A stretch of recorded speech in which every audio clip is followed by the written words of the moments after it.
Okay, everybody, hello and welcome to the Airsoft podcast with the Headless Chicken Squad. I am the Don. This is episode 2. I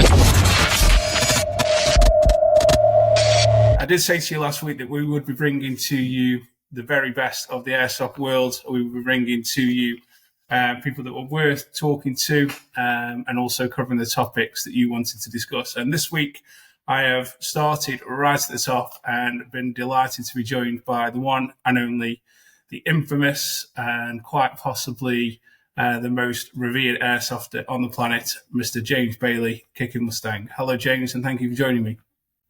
Hey, nice one, mate. Yeah, good to be here. Thanks for inviting me on to your second episode of your podcast. So thank you. Yeah, it is. Thank you for your kind words on the first episode as well. And obviously a little bit of background. Obviously, we've interacted a little bit on Instagram, and obviously I missed out, obviously, meeting you in person on Sunday. But the feedback I had from our team on Sunday, and not only our team from a buyer's point of view, the Yorkshire Seals and Fujian that were on site as well, just had nothing but praise for you and stuff like that. And again, just the kids, watching the kids have a smile on the face, which is ultimately what Airsoft is all about. And what we turn up on a Saturday or a Sunday to do is put a smile on everybody's faces and forget our working lives. So thank you for that. Sunday was a good day, mate. You missed a good one, unfortunately. It was a really good day.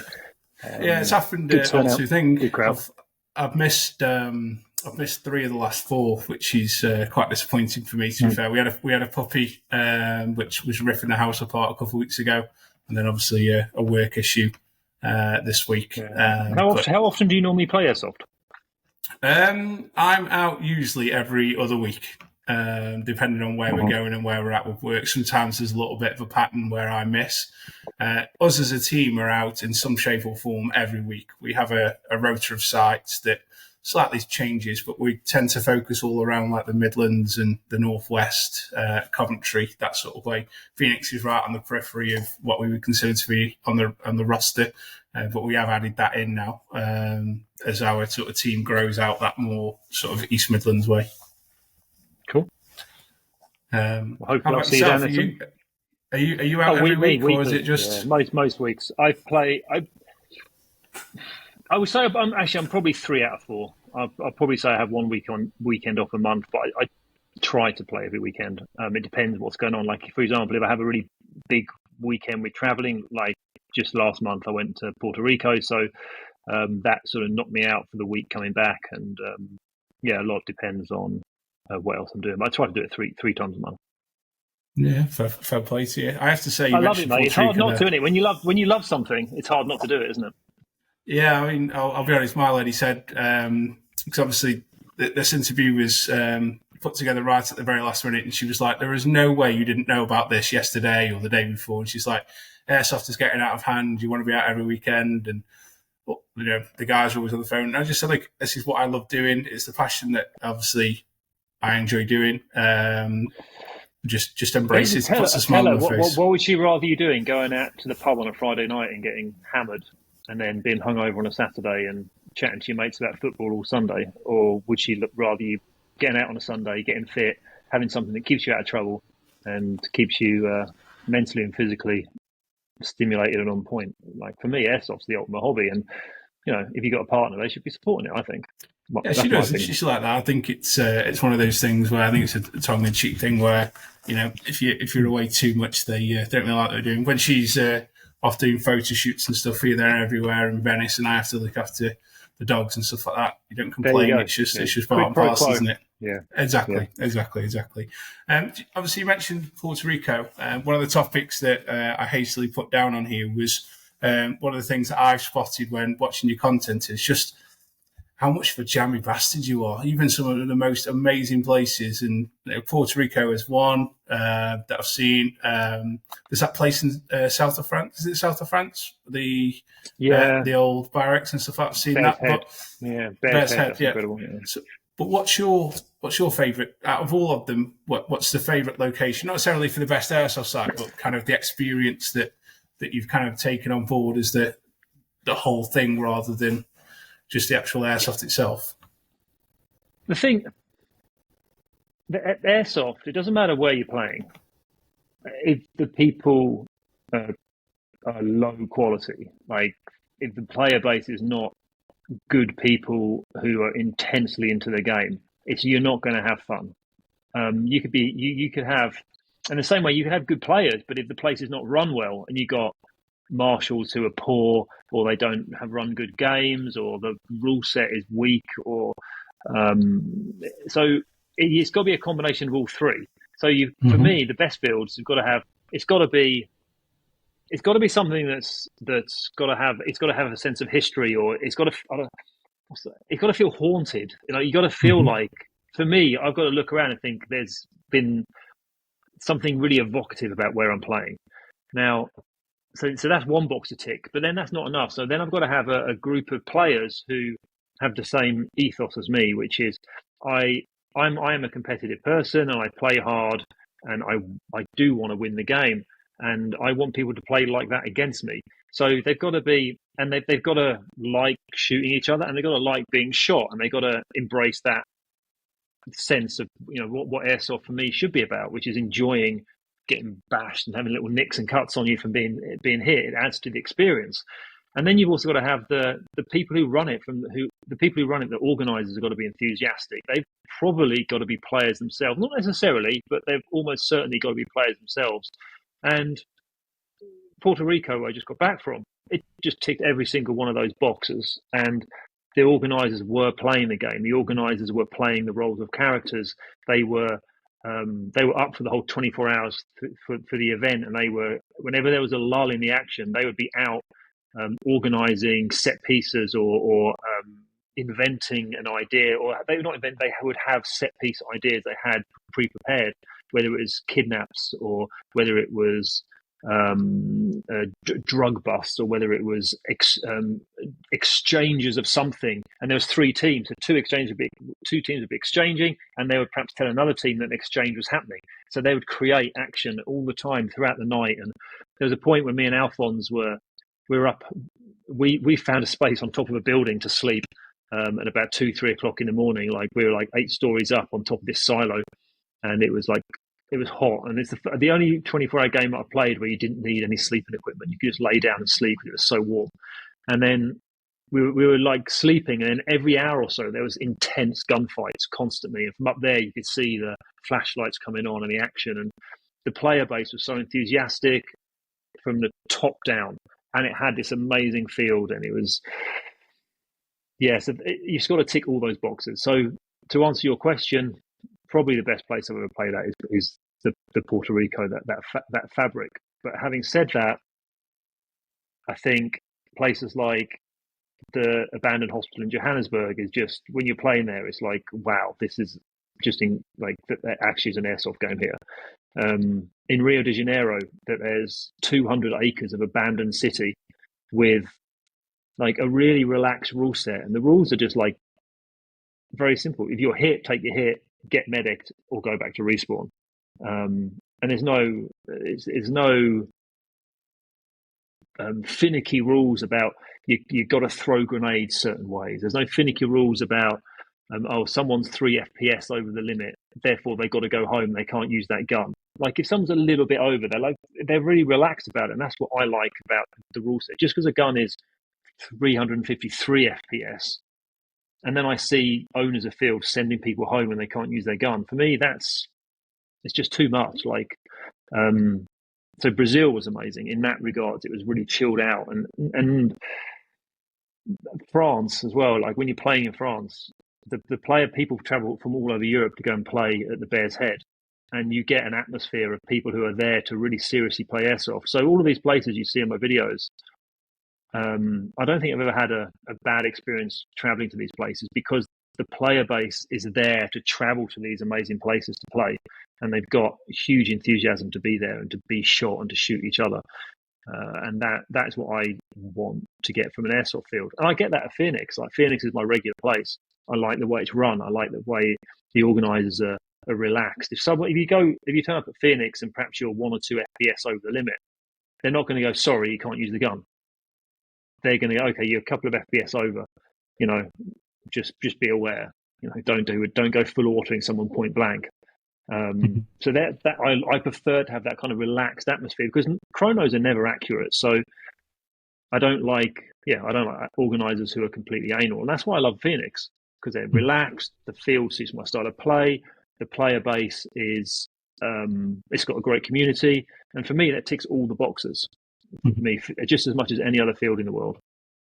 I think the main thing I picked up on you there is, as much as obviously the rules, it's the immersion, being immersed in the situation, isn't it? So we've always said that, Airsoft has the opportunity to be the ultimate escapism. And as a field owner, if you're running events, I know it can sometimes be a bit stale if you're running, midweek games every Saturday, every Sunday, but most fields will run bi-weekly Sunday games and things like that. So you have a great opportunity to really sort of set the scene and kind of actually invest in that game day to, as soon as everybody arrives on site, to actually be able to actually create that ultimate escapism for people and actually put a little bit back into it, really. And, that's the biggest thing for me that you see when you go on site. So sometimes you turn up and it's the same thing week in, week out, and there's just nothing been done to really put back into that, especially the ones that get considerable numbers. I understand if a site is struggling for numbers and the money isn't there and there's other issues at hand, but if you're getting serious numbers each week, so there's the turnover to be able to reinvest back into it, that really that's your responsibility as it's effectively event management, isn't it? You've got to be able to put that back. You talk about numbers, right? I've played. My first airsoft game I ever played was 2010, and I started playing weekly 2012, 2013 weekly, and I got into it very seriously then. But my best memories of playing airsoft are probably small number games. Back in 2014, 2015. There was an organisation in the UK called Firefight Combat Simulations, and there was a field in Chelmsford. It was an abandoned college in Chelmsford, urban area. There was an abandoned Victorian hotel actually in England. They only played one game there. We did stuff at Longmoor, the British military training facility. But when we played there, sometimes there was only like 20 aside or 15 aside. And they were some of the best games I had ever playing airsoft, because the players were very high skill level. They were very enthusiastic, and they were very serious about playing the game to beat each other. And they're my best experiences, and that comes from the enthusiasm of the players, and the way the games are run from the top down, coupled with amazing fields that were kind of semi-urban, overgrown semi-urban fields, and we're missing that in the UK, and that's probably the primary reason why I travel, because I like playing in these kind of haunted, abandoned buildings which are overgrown, which I find very evocative, and that's what we're missing in the UK, I think. Yeah, I fully agree. I fully agree with that one. In terms of, you say you play Phoenix as your home site. What other sites in the UK that do you enjoy playing at, or do you endorse? Which ones are you willing to sort of go out your way for currently? I know obviously since 2010, 2012, the landscape of sites and stuff has changed quite heftily. So where are you kind of championing at the minute? I think in the UK we've had some amazing sites, and a lot of them are closed because we've got, obviously because of our planning laws, limited land that's available for planning. Like we used to have an amazing field in Kent called the Sandpit, which wasn't just one of the best fields in the UK. It was one of the best fields ever in the world, ever in airsoft. It was just the most incredible place. And we didn't realise how lucky we were to have that. Now that it's gone, I think most people who played there a lot now kind of realise how good it was. But in terms of fields that are running now, I think the most important thing for me is that the way places are run that's the first box. It's got to be ticked for me. So I think Reforger is somewhere else I'd recommend. I think the Moor is run with the right altitude. But I also think probably the site I rate up there with Phoenix is No Man's Land. Up in near Barnsley, and the way that place is run is no nonsense. It's got a very strong player base, very enthusiastic, a martial team who are also players, and there's just an energy. Whenever you go there, there's a just a real energy about the place, and I really enjoy No Man's Land and the games. There's always loads of action, and it's a tough place to play as well. It's physically difficult to play. It's lots of trenches and uneven ground, and I like coming away. And on the Monday when you wake up in the morning, I like feeling aches and pains, and I certainly get that from No Man's Land, and I come away feeling very satisfied, and it's definitely worth the trip up there. Yeah, we went there May last year and met up with Nicola and the team there, and yeah, I can't agree with you any more than that. Again, it's definitely on the radar for us to get back up there and spend some time with the team. It's a very unique place, isn't it? That trench network they've got is very unique. It's not the biggest site in the world, but it is good for sniping. It is good in places for sneaking about. But the trench network there aren't many places I've seen like that. It's very unique. So yeah, that's very cool. Clearly put a lot of time and effort into that, haven't they? In terms of, and even just little things like, I think it's actually clearly maintained well. You go to some places that are just far too overgrown, and it's difficult to actually get around the site. Whereas that one, they do allow it to grow, but they actually maintain the paths, and that trench network really takes some looking after to make sure it's playable. But yeah, I mean, fair play. I do think we do have some I do like going back. Like there's one field in the UK that I think is actually really good, but very poorly run, and it's an example. Like, sorry, let's do it. Okay, so there's a place in Humber, which is like an old abandoned quarry, amazing field, like incredible. Not the biggest place. It's like a mini, like the sandpit I talked about in Kent. But it's run by absolute plebs, and so the place is amazing, but it's run by the worst management you could possibly imagine. Completely woke, ridiculous rules, and they banned me for breaking COVID rules. But whenever they run games there, the games are awful. It's always they've got this amazing field, but they run these goldfish bowl games where they tell one team you've got to be within these. All these trees have got orange bands on. You're not allowed outside those orange bands like a goldfish bowl. And everyone else just got to go and shoot them. And when they're dead, they leave and they swap over. Then they go and do it around this fob area, which is absolutely amazing. It's stunning. But they say, oh, you're not allowed off the top plateau and the other team got to attack. And they swap it over. And then that's the end of the day. And it's just the most boring games at the most amazing site. And that goes back to what I said earlier. You know, it doesn't matter how good a field is. If you've got those three elements, player base, management, and field. And Humber, if it had good management, would be one of the most amazing fields in the world. But it's not. It's got awful management, and it's got a bunch of whinging players, and it ruins the field. So that's an example of a great field ruined by the other two things. Yeah, we kind of asked the question a few months ago, actually, what sites in the UK have got such amazing physical advantages but aren't making the most of them, whether that be down to the site owners or that be just everything that's a benefit to them. And again, you can see from the undertone that you get from those messages that some people don't understand the fact that, well, I personally feel that the opportunity lies within the person and not the actual job itself. So if the person or the site owner isn't making the most of that opportunity, then maybe they look to bring in some help or actually just be open to player feedback. But you know, that comes down to the individual opportunity rather than just accepting the way it is, really. I mean, I'll openly say it and I'll get slated for it. Anzio is the exact same opportunity for that. An old American base. Great field. Amazing field. Amazing field. It has an amazing opportunity, but it's obviously held back. I did notice a few weeks ago that the so-called FPS rules and limits and stuff had been put down because they were going to change them for veteran games, but changes the narrative that's always been put out that the FPS rules were there for player safety, not player comfort, which completely changes that narrative. It's first and only you run that. Like, if we want to go, let's go down this road. Okay, so first and only have got this field called Anzio, which for those people who haven't been there, it's one of the few kind of semi-urban, it's an overgrown urban. I think it's an ex-military base, and it's great for CCTV. But you can also stalk and sneak about, and it's a great place. But the management there, I call them woke, because if you moan them, if you're a bunch of players there and you moan enough to them about something, they will change the rules to appease your moaning. For example, headshots. People moaned about headshots, or they moan about me going there so much that they banned headshots, and they made their number one rule on their waiver: no headshots.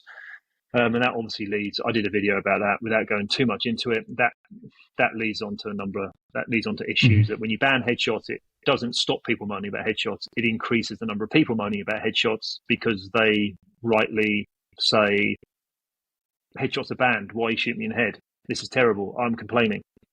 Whereas the rule no headshots is brought in because people were complaining about headshots in the first place. So that's the kind of rule set that First and Only bring in. And it's such a shame because it's a great field. And I think the only reason people go there is because of the field. If the field isn't so good, I don't think people would go there. So it's not a place that I would. I said a couple of years ago that I would never go back when I went there, and they said they would. They put the number one rule was no headshots under any circumstances. And in the wake of me saying I would never go there again, they banned me. So it's kind of like, I quit. No, you don't. You're not quitting. You're fired. Kind of thing going on. It was a funny one. Yeah, we've had that. We said that we would never go back, but some of the younger lads really want to go and experience it, and they would because it's a great field. Yeah, we don't want to hold them back. So I think March the 2nd we'll be time to go back. I can't make it, unfortunately, but some of the senior lads are taking the younger lads over to have a look and see what it's like and go from there. But see what it is. But yeah. I've just said we'd never go back now, so I'll probably end up banning myself. So maybe you ban. It's not special to get banned from that. That's the field with probably the most players banned from any field in the world. Is from that field, because if you say anything against their rule set, they'll ban you. That's why they do things like if you're a YouTuber, Banjo, exactly. Yeah, if you're a YouTuber, they make you play with lower power there as well. Like Nico's made to play. I think he's made to play 50 FPS less than everybody else. Okay, no comment. Before I get myself into trouble on that one, that's just absolutely bonkers. But never mind. You don't have to say anything, but I can. Yeah. We touched on at the start of the podcast, obviously, the impact that I know you've left on at least one young lad that plays for us, and with obviously TikTok, Instagram, there's a lot of young guys on Airsoft at the moment. And if you had, 2 tips for any young person looking to enter the world of Airsoft, what would they be? What, if you're just getting started and playing? Yeah, just getting started. So, the mates have started. I said this last week on the podcast. I voted you as the most influential Airsoft. They're not based on numbers, just because I say here in the office at work, I play Airsoft. Anybody comes in, the first thing they do, go on the phone and they type in Airsoft, and you're the first name that pops up. So you're obviously the first talking point. We've just had a big rebuild done here, where at one point we had 50, 60 contractors on site. Somebody found my Airsoft guns in the lockup out the back here. Everybody's talking about you. And we've actually taken some of them on a day because they all wanted to go and see what it was all about. That all comes down to the fact that they've obviously Googled and seen your videos and things like that. So if the young kids are finding videos of you and are just starting out, what top tips would you have with them to set them off on the right foot? I think the first thing most people ask is what gun to buy. Like that's one of the first things they say. And one of the tips that you will often read in forums is to buy. First of all, often people say just go and rent, find out what guns you like until you get your new car and you can buy something. And then often the advice will be to buy I don't know, a slightly cheaper gun to learn or to find out whether it's for you.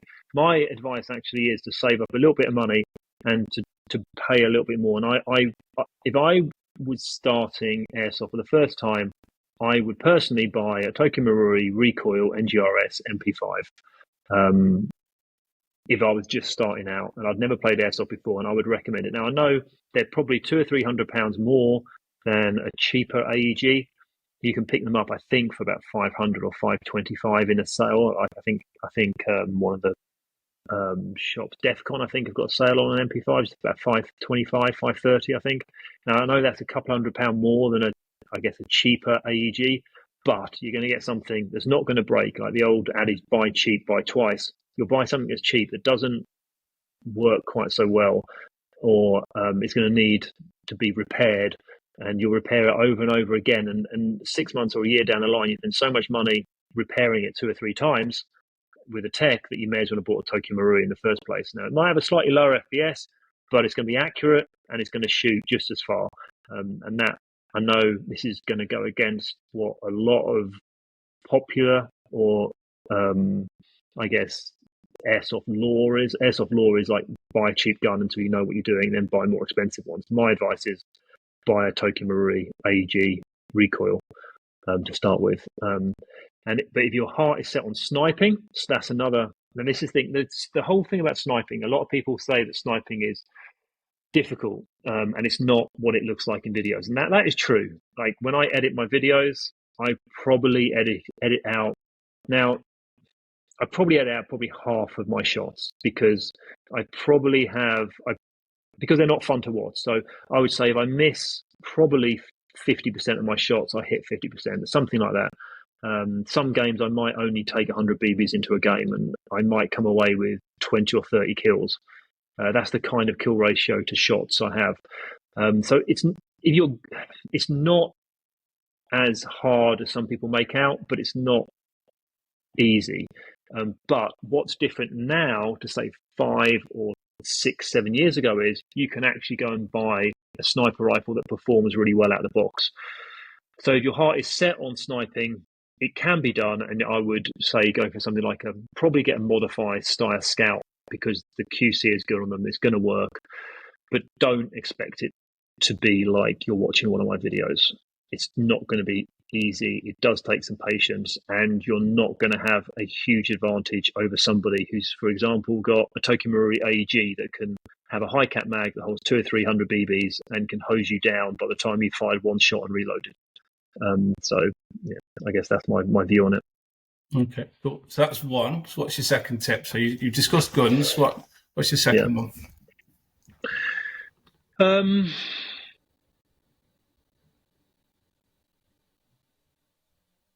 Find your local field and play, right? So the thing about airsoft is learning the how your BBs fly out your gun, and learning like when you see somebody in the field, if you're an experienced player and you see an enemy player, and you can often see what gun they've got, and you can gauge how far they can shoot, and you know exactly how far you can shoot.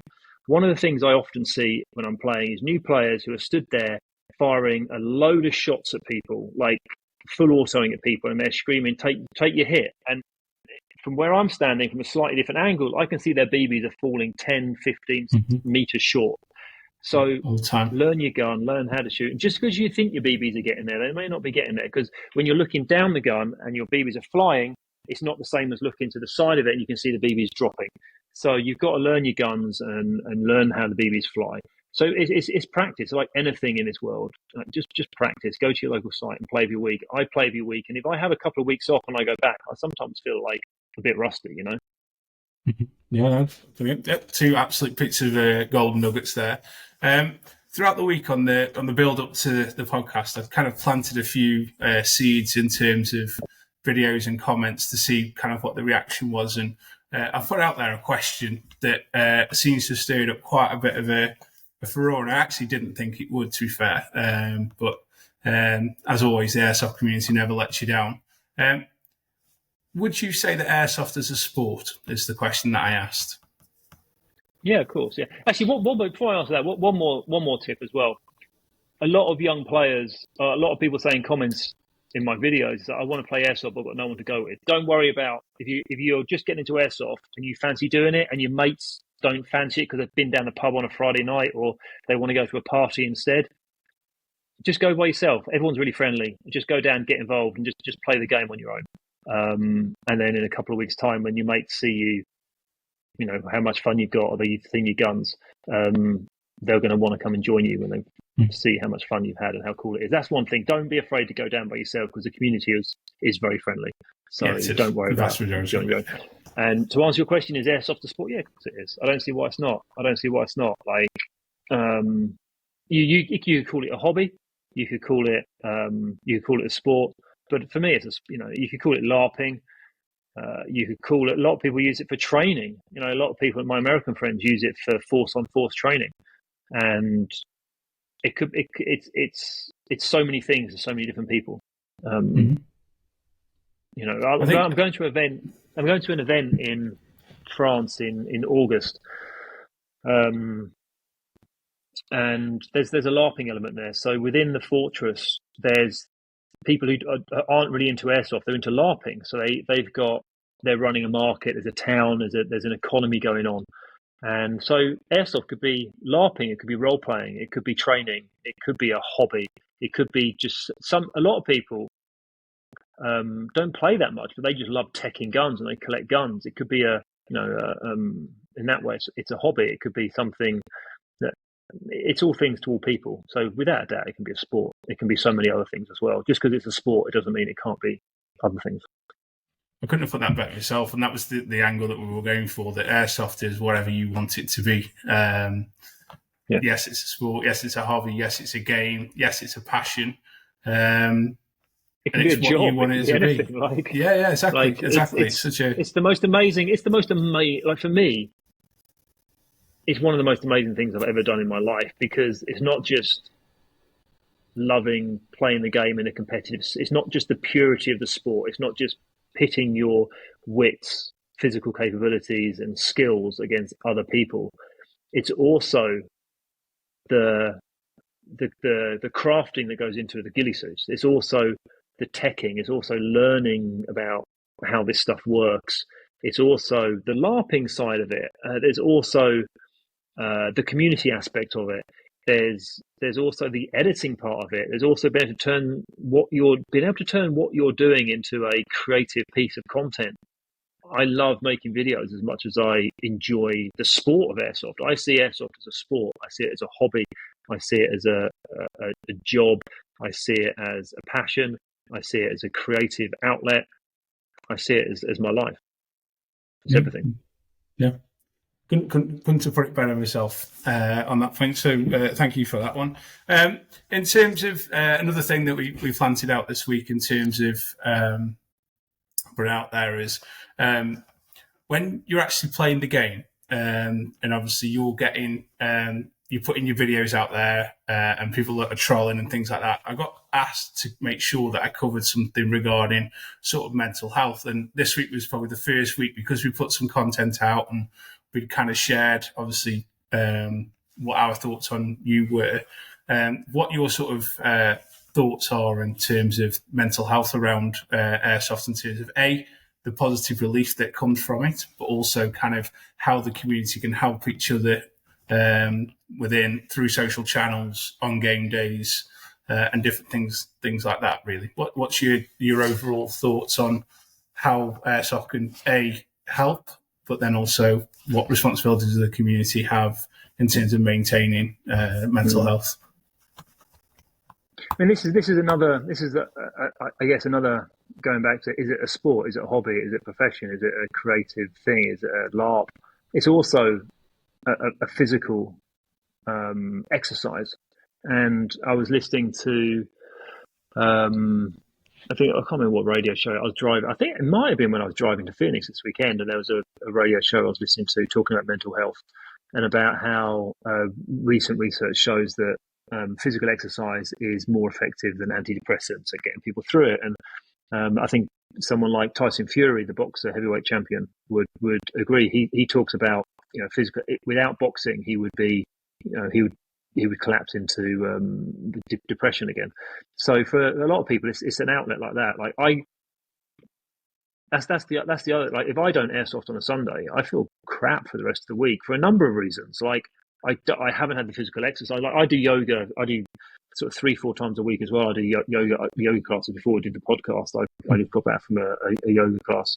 But if I don't do airsoft on a Sunday, like for the rest of the week, I feel like I haven't had my cardio, and I certainly feel it. So yeah, it's definitely an outlet. Like this is what I think before we went live, we talked about airsoft being the ultimate hobby. It's got everything. It ticks all those boxes, and I think any kind of exercise, if you've got to, if personally, I don't find going to the gym exciting. I don't find running particularly exciting. Like I will do, if I know I've got a big milsim coming up, I will go running and I will build up my cardio for it a little bit. But I don't find it particularly exciting. But airsoft, like I love running around in the airsoft field and crawling. I love going, like this Sunday when I was playing at Phoenix, the energy of the field was so good. And today I had a few aches, and when I wake up in the morning after that Sunday game, Monday. When I woke up on Monday after the game on Sunday, and you got those aches from crawling, and you got a few muscles which are sore. Like that's the best feeling. Like you've had a good game day then. So, cool, yeah, for sure. I don't see why it shouldn't be used or seen as a way to get people exercising, because exercise is a great way to deal with mental ups and downs, I guess. Yeah. Okay. Cool. Perfect. Okay. Final bit. In terms of moving forward for you in 2024, we're now end of February.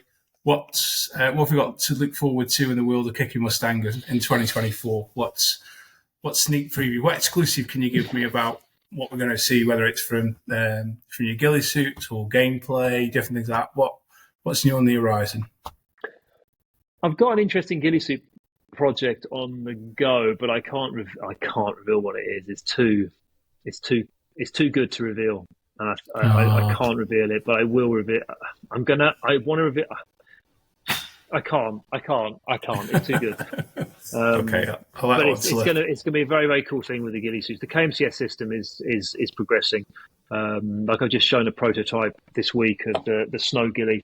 I saw that. Yeah, that's good. Perfecting the important thing with the snow ghillie is you've got to have it's got to reflect the light in the right way. Snow is a very difficult thing to replicate. Like you can just get white sheets, but they don't reflect the snow in the right way. So I've been working really hard on getting the reflective qualities of the material just spot on to be like snow. And I think the pictures I posted today or this week showed. Yeah, that's going to be cool, but that's not going to be released till this winter. In terms of gameplay, I guess I'm not the kind of person who sets goals. If I love doing something, I still say fuck it, I'll do it. Everything I do is driven by passion and love for doing it. So in terms of my channel, I guess the only things I've got planned this year, I'm going to Mexico in May for a milsim. There's an abandoned town. I think it's an old mining town in southern Mexico in the middle of the desert. And there's a milsim taking place there, and it looks amazing. So I'm going to go and play that in May. In August, I'm going back to the Bear's Head. My friend Sasha, he runs an event there every year, and that's got a big LARPing element, which is taking place in the fortress, and it's played over 2 days, and then on the and that kicks off on the Friday, and then it goes throughout the Saturday and the Sunday. There's a normal skirmish day at the Bear's Head. And then in July, there is the Glorious Bastards event at the Chambers in Belgium. So apart from that, I think next month I'm pretty clear, and June I'm pretty clear. But that's all I've got planned so far. Okay, cool. Well, I know I definitely following that. And that pretty much wraps up episode 2. I want to thank you for joining us. I know I'll definitely be keeping in touch because I'll quite frankly, I quite looking forward to running with you. And it was good to know this Sunday. So I'm sorry I missed you on Sunday, mate. No, I'm sorry I missed you on Sunday. As likewise, but we are planning to go to No Man's Land, so I'll drop you a message, and when we get up there, see if we can line it up. You going where? Sorry, this weekend? Yeah, I might be going this weekend, and I should try and drag you guys down to an event maybe in Belgium. Belgium's a good one to go to. Like, if anyone's looking to travel, if anyone wants to sort of advice and they're serious about traveling, they should hit me up, because there are some very cool fields in Europe, and it's not so difficult to go there. Like you can jump on the Channel Tunnel and you can get cheap Airbnbs, and it's a good weekend away. You can head off like early on a Friday morning, and you can be back. Even if you stay somewhere on a Sunday, or you get the ferry. Like you can get a ferry from the Hook of Holland back to Harwich in East Anglia, and you can be back in the UK on a 6 a.m. on a Monday morning if you want to do that. So yeah, if you fancy joining me on a funny you say that. We were on about that literally 2 weeks ago in the group chat. Lads were on about we would love to go over to Europe and do something. So I'll definitely keep in touch with you on that and see what we can try and sort out. We do love a road trip. You only live once, always. mate. Anyone playing Airsoft, like if people see me going to these places and they think, oh, that's crazy, you're really lucky to do that. I'm not. It's not so much. It's not luck. I just go, fuck it, do it. And having done it, I'm telling you, it's not that hard. And going to these cool places, if you love Airsoft and you want to play in cool places, just get on the ferry, head over to Europe, go to the Bear's Head. There's a new place in Belgium as well. There's this abandoned train station in Belgium that they're playing cool games in. They're the kind of places we're lacking in the UK, and it's not that hard to go and do. So yeah, anyone, if you're passionate about Airsoft and you're passionate about playing in cool places and seeing how people play across Europe, just get involved. It's not just takes an extra day or two traveling. It's not a huge expense. Okay, well, I'll definitely hold you to that. So, right, ladies and gentlemen, thank you for tuning in for episode 2. We'll be back next week with more amazing guests for episode 3. Please, as usual, hit the subscribe button, hit that notification button, and we'll see you next week. Thank you. Thanks.